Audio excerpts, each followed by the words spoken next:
عزیز طلباء السلام علیکم۔ اللہ تعالیٰ سے امید کرتی ہوں کہ آپ اللہ تعالیٰ کے فضل و کرم سے خیر و عافیت سے ہوں گے اور روزانہ اپنے اپنے مقرر کردہ اوقات میں اپنا مطالعہ جاری رکھے ہوئے ہوں گے۔ عزیز طلباء، آج ہم اس لیکچر میں آپ کے 11ویں جماعت میں پڑھائے جانے والے مضمون اردو میں ہمارے آنے والا ایک اصلاحی و تحریکی مضمون پڑھنے جا رہے ہیں، جس کا عنوان ہے پاکستانی قومیت کا مسئلہ۔ پاکستانی قومیت کا مسئلہ، جس کے مصنف ڈاکٹر سید عبداللہ ہیں، اس کا حصہ اول ہم اپنے گزشتہ لیکچر میں ہم اس کی وضاحت کر چکے ہیں، پڑھ چکے ہیں۔ تو آئندہ آنے والے جو اوراق ہیں اس کا مطالعہ ہم کریں گے، اور جو مصنف کا مافی الضمیر ہے، ان کا جو مقصد ہے مضمون میں، وہ واضح کرنے کی کوشش کریں گے۔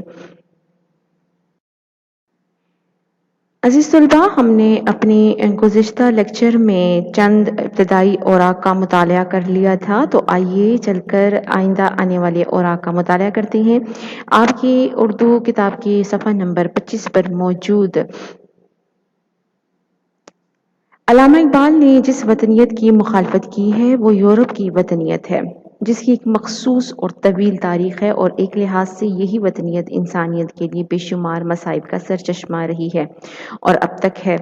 علامہ اقبال اسی کے مخالف تھے اور بجا طور پر مخالف تھے، مگر ان کے افکار میں جغرافیائی مملکت کی مخالفت کا سراغ کہیں بھی موجود نہیں۔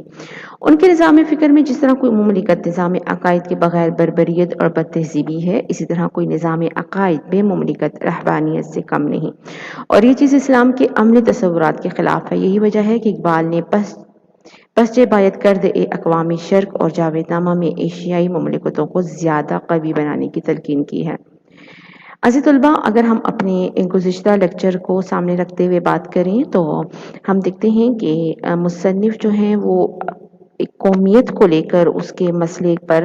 بحث کر رہے ہیں کہ اگر پاکستانی قوم جو ہے، اگر ایک کلمے کی بنیاد پر انہوں نے اپنا وطن حاصل کیا ہے، تو کیا موجودہ وطن میں جو غیر مسلم ہیں ان کی کیا حیثیت رہ جاتی ہے، اور ایک عقائد کو، اپنے اقدار کو، اپنے اسلامی روایات کو، اپنی شریعت کو نافذ کرنے کے لیے یا اس کے مطابق زندگی گزارنے کے لیے کیا ایک خطے کی ضرورت ہوتی ہے اور وہ کیوں ہوتی ہے۔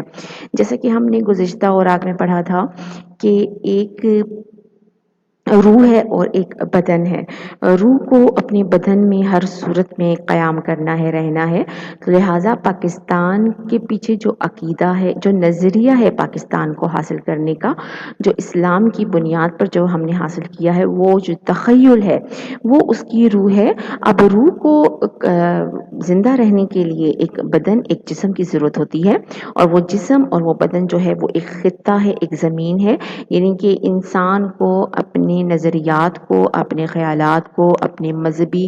جو بھی اس کے اقدار ہیں، رسومات ہیں، جو بھی عقائد ہیں، اس کے مطابق آزادانہ زندگی گزارنے کے لیے اس کو ایک خطے کی ضرورت پڑتی ہے، جہاں پہ وہ آزادانہ طور پر اپنے جو تمام عقائد ہیں اس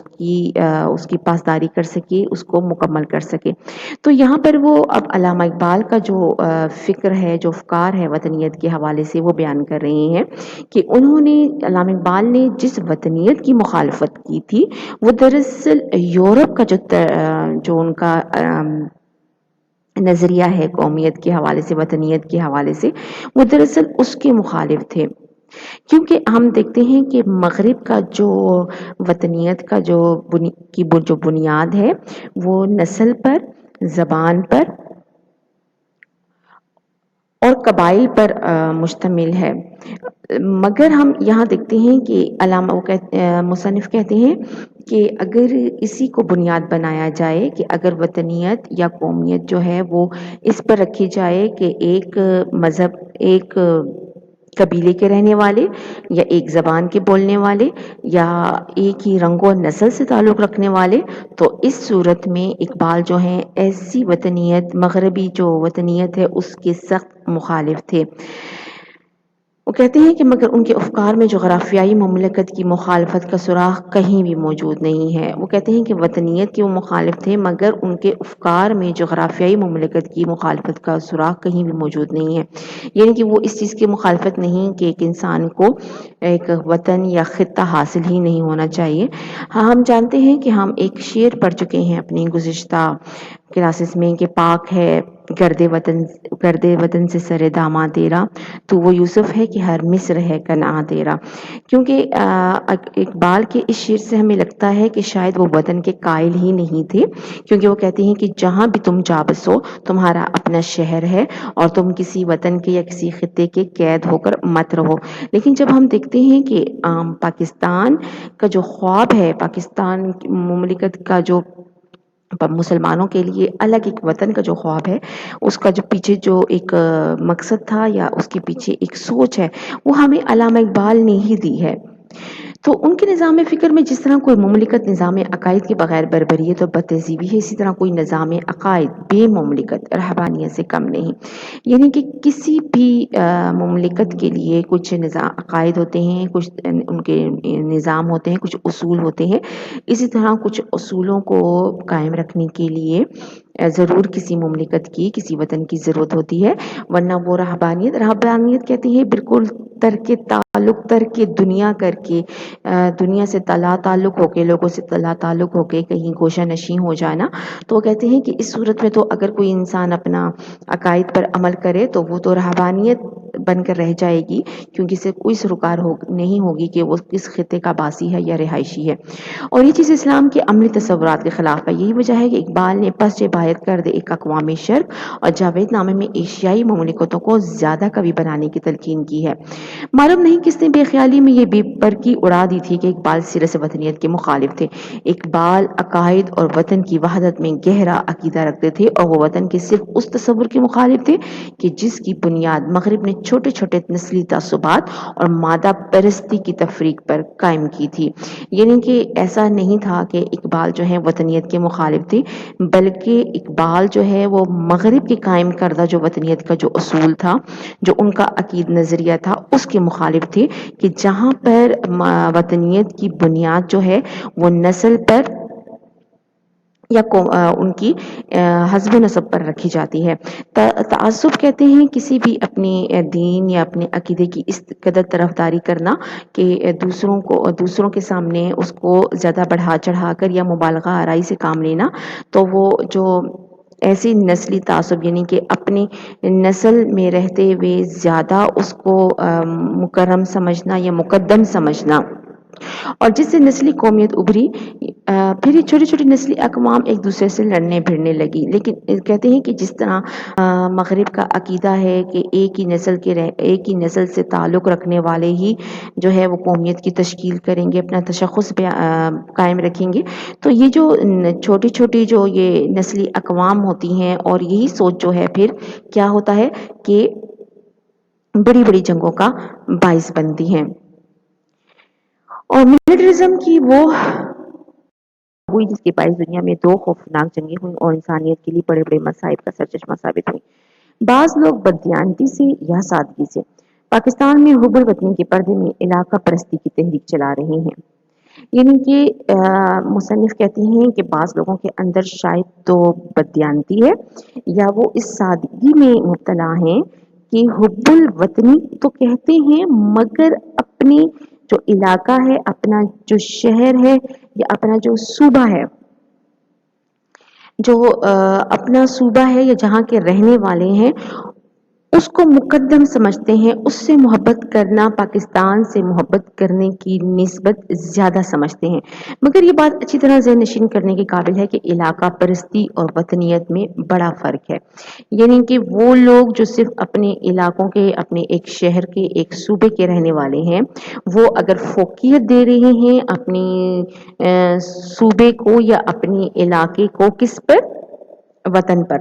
تو یہ ایک چیز جو ہے وہ کافی جو ہے وہ قابل اعتراض ہے۔ یوں عام حالات میں کسی شخص کا کسی خاص علاقے سے محبت رکھنا یا اس کے متعلق اچھے جذبات رکھنا بالکل فطری امر ہے، مگر اس علاقائی محبت کا وطن کے وسیع مفادات سے ٹکراؤ نہیں ہونا چاہیے۔ یہ کہتے ہیں کہ یہ تو ایک فطری بات ہے، قدرتی بات ہے کہ انسان اپنے علاقے سے، اپنے شہر سے محبت رکھتا ہے، لیکن وہ محبت جو ہے وہ وطن کی محبت پر غالب نہیں آنی چاہیے، ٹھیک ہے؟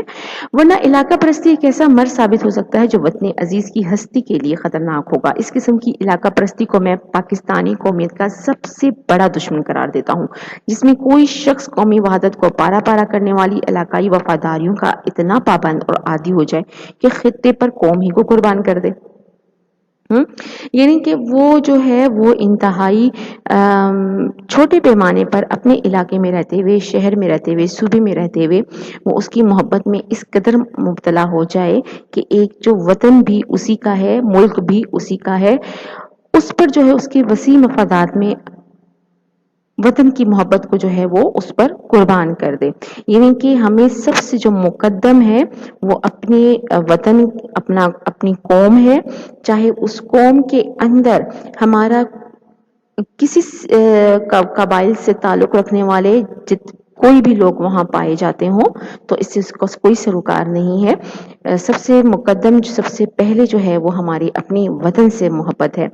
پاکستان میں بہت سی نسلیں آباد ہیں اور بہت سی زبانیں بولی جاتی ہیں۔ ان نسلی گروہوں میں بہت سی خوبیاں ہیں اور ان زبانوں کے ادب میں ہمارے لیے بہت سا قابل قدر سرمایہ فکر و تہذیب موجود ہے، مگر ملکی قومیت ہر خطے کے لوگوں سے قربانی مانگتی ہے کہ اپنی صلاحیتوں، قابلیتوں کو خطے کی خدمت کرتے وقت بھی وسیع تر قومی نقطہ نظر کے تابع رکھیں،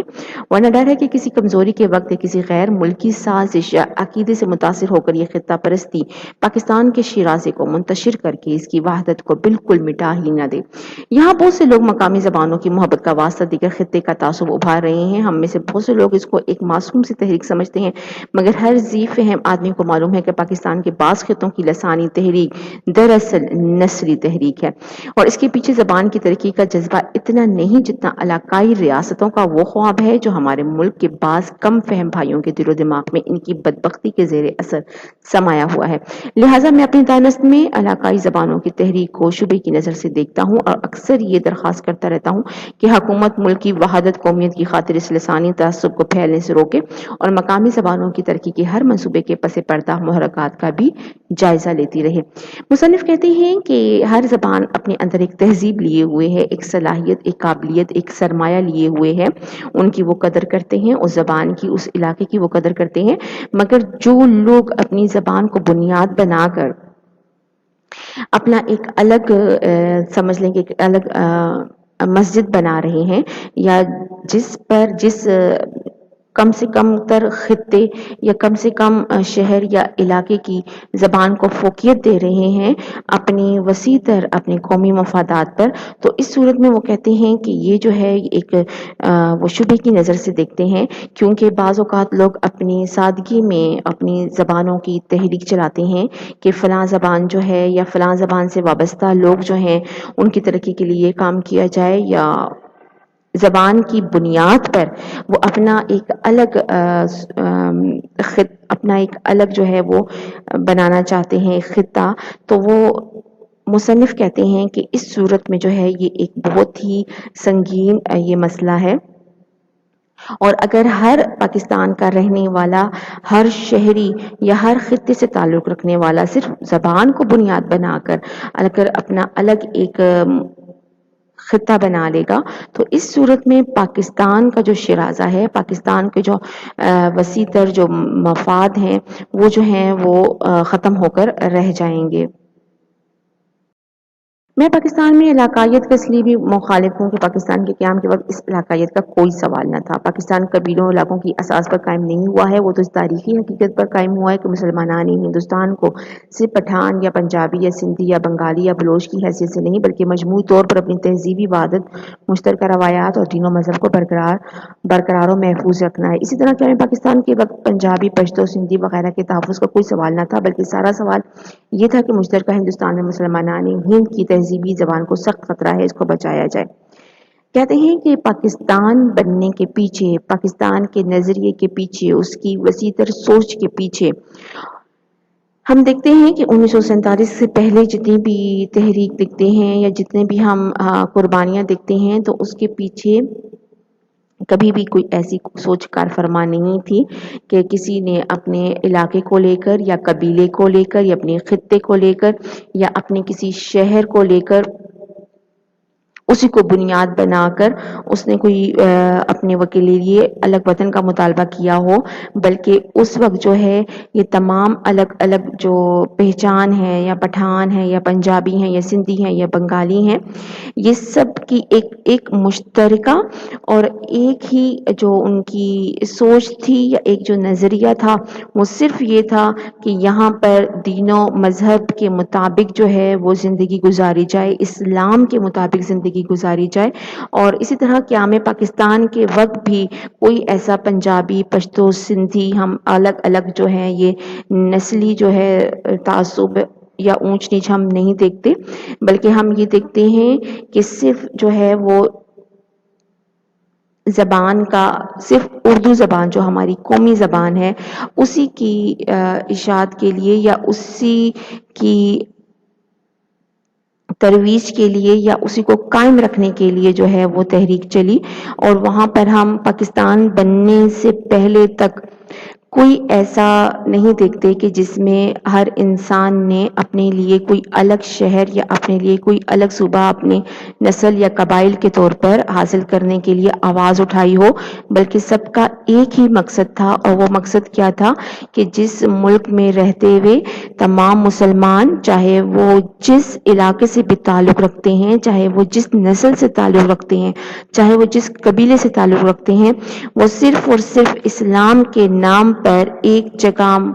جمع ہو کر اپنی زندگی بسر کر سکیں۔ اس وقت کوئی زبان سندھی، بلوچی، پنجابی نہیں تھی، صرف ہماری اردو کا سوال تھا۔ میں پاکستان کی سب اقوام کا مداح مترف ہوں، اسی طرح میں پاکستان کی ہر زبان کی ترقی کا خواہاں ہوں اور ہر زبان کے فروغ کے لیے کوشاں بھی ہوں، مگر یہ سب اس شرط پر کہ ہر علاقے کی خوشحالی مجموعی قومی خوشحالی میں اور ہر خطے کی زبان ملک کی مسلمہ قومی وحدت میں کوئی خلل نہ ڈالے۔ مصنف کہتے ہیں کہ پاکستان کی ہر زبان جو ہے وہ قابل تعریف ہے اور ہر زبان کو جو ہے وہ فروغ حاصل ہونا چاہیے، لیکن جو ہے اصل میں جو پاکستان کا جو اصل جو قومی وحدت ہے، یعنی کہ جو قوم کا جو اصل ہمارا جو اصل نظریہ ہے، اس میں اگر خلل نہ ڈالے تو ہر زبان جو ہے وہ اپنی اپنی جگہ جو ہے وہ قابل تعریف ہے، اس کو فروغ ملنا چاہیے، بلکہ سب اپنے انفرادی رنگوں کے باوجود ملکی وحدت کو مستحکم کرنے میں پورا اشتراک کریں۔ بے شک سب علاقے، سب صوبے، سب کا قبائل اور سب نسل سے تعلق رکھنے والے لوگ اپنی اپنی ایک انفرادی پہچان رکھتے ہیں، مگر کیا ہے کہ ملک کو مستحکم بنانے کے لیے یہ سب مل کر جو ہے وہ کام کر سکتے ہیں۔ یہ ان تاریخی حقائق کا تقاضا ہے جن کے زیر اثر ایک الگ ملک کا خواب شرمندہ تعبیر ہوا تھا۔ اب رہا یہ سوال کہ جب یہ ملک مسلمانوں کا حاصل کرتا ہے اور انہی کے نظریے کی خاطر بنا ہے تو پھر اس میں غیر مسلموں کا کیا مقام ہے؟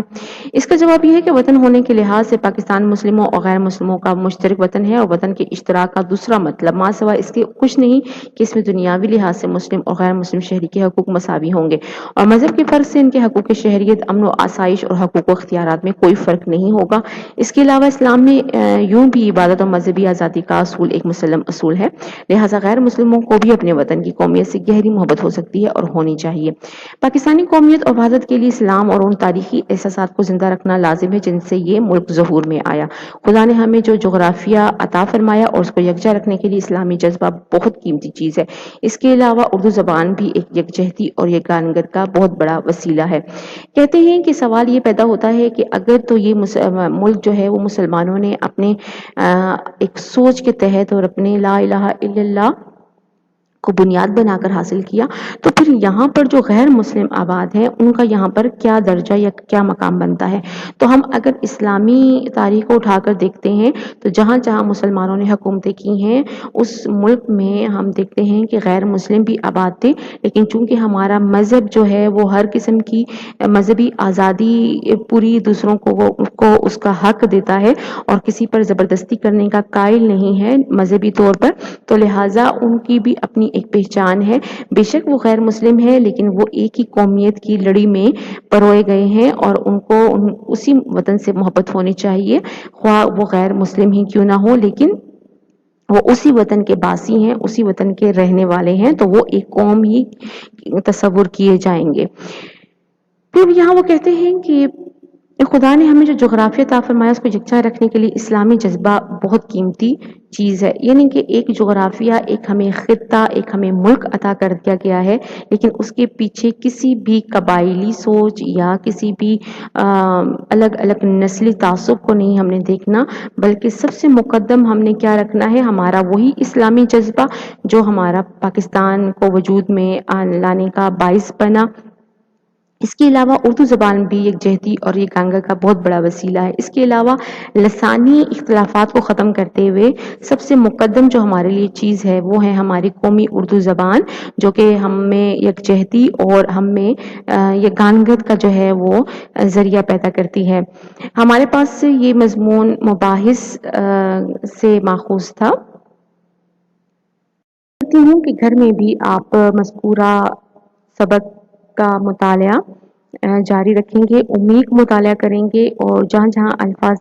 کے معنی مطالب تک آپ کو پہنچنے میں مشکل ہوتی ہے تو آپ اپنے پاس اردو لغت کا استعمال کرتے ہوئے اپنے مطالعے کو مزید بڑھائیں۔ شکریہ۔